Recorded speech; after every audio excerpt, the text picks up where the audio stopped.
82-year-old woman with a past medical history of nephrolithiasis was discovered to have a partial staghorn calculus in the left lower pole moiety of a horseshoe kidney on a CAT scan performed for rectal bleeding. Her past medical history was unremarkable, and after proper counseling, patient elected to proceed with a left percutaneous stone extraction. Axial CT images are shown here, and a partial staghorn calculus is visualized.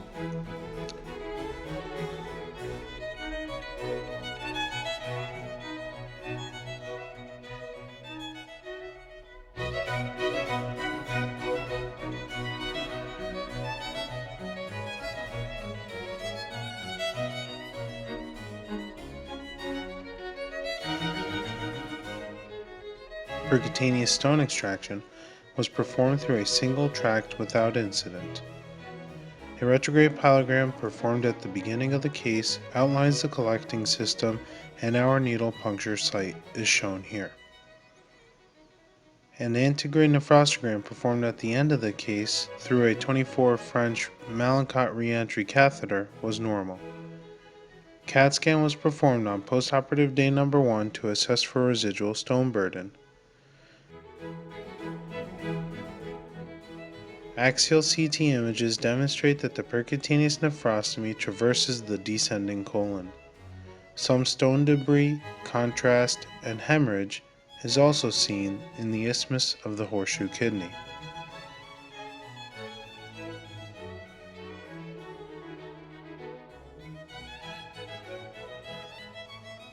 Visceral organ injury during percutaneous stone extraction is a rare yet well-recognized complication of percutaneous stone extraction occurring in less than 1% of cases. While the colon is most likely to be injured, duodenal injury has also been described. Predisposing risk factors have been elucidated from the literature and include renal ectopia or malformation, colonic distension, prior renal surgery or gastric bypass, extremities and body habitus or spinal curvature, anterior calyceal puncture, or advanced age, possibly as a surrogate for decreased perirenal fat. Signs of visceral organ injury include passage of gas or feculent material through the nephrostomy tract, intraoperative diarrhea, hematochezia, peritonitis, or an unanticipated septic event. Prevention may include CT-guided placement of renal access.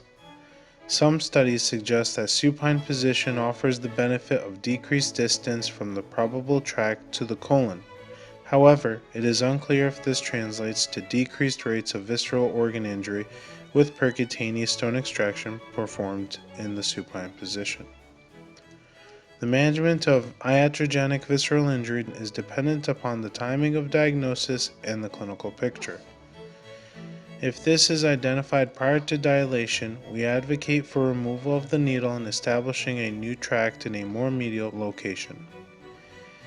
If the patient is discovered to have sepsis or peritonitis in conjunction with a hollow viscous perforation, or if a colonic perforation is discovered beyond 48 hours postoperatively, we recommend a general surgery consultation for exploratory laparotomy, abdominal and retroperitoneal washout, and the creation of a formal colostomy. However, if injury is discovered intraoperatively post-dilation or within the first 2 days and the patient has no signs of sepsis, expectant management is acceptable. Expectant management is performed by placing a double J stent into the renal unit and withdrawing the percutaneous nephrostomy from an intrarenal position to an intracolonic position.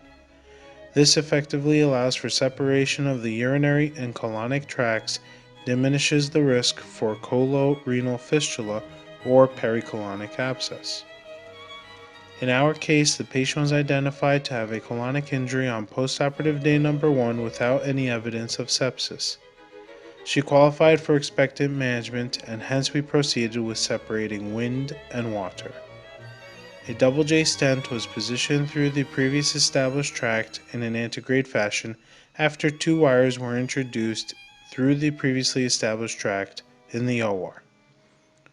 Attempts at placing a counsel tip Foley catheter over the working wire into the colon were unsuccessful, as it was felt that the colonic lumen was not wide enough to accommodate both the Foley balloon and the tip without the tip traversing the site of injury. We resorted to using a Cobra catheter in order to ensure intracolonic placement of the working wire and subsequently the council tip Foley catheter. Our patient was placed on broad-spectrum antibiotics and provided with a clear liquid diet. A urethral Foley remained until postoperative day number 3. She was discharged thereafter and advanced to a low residue diet. On postoperative day number 10, colostogram revealed no fistula or pericolonic extravasation, prompting removal of her percutaneous colostomy tube. 1 week later, her percutaneous tract site was dry and healed. Nearly 4 weeks after her index procedure, her ureteral stent was removed.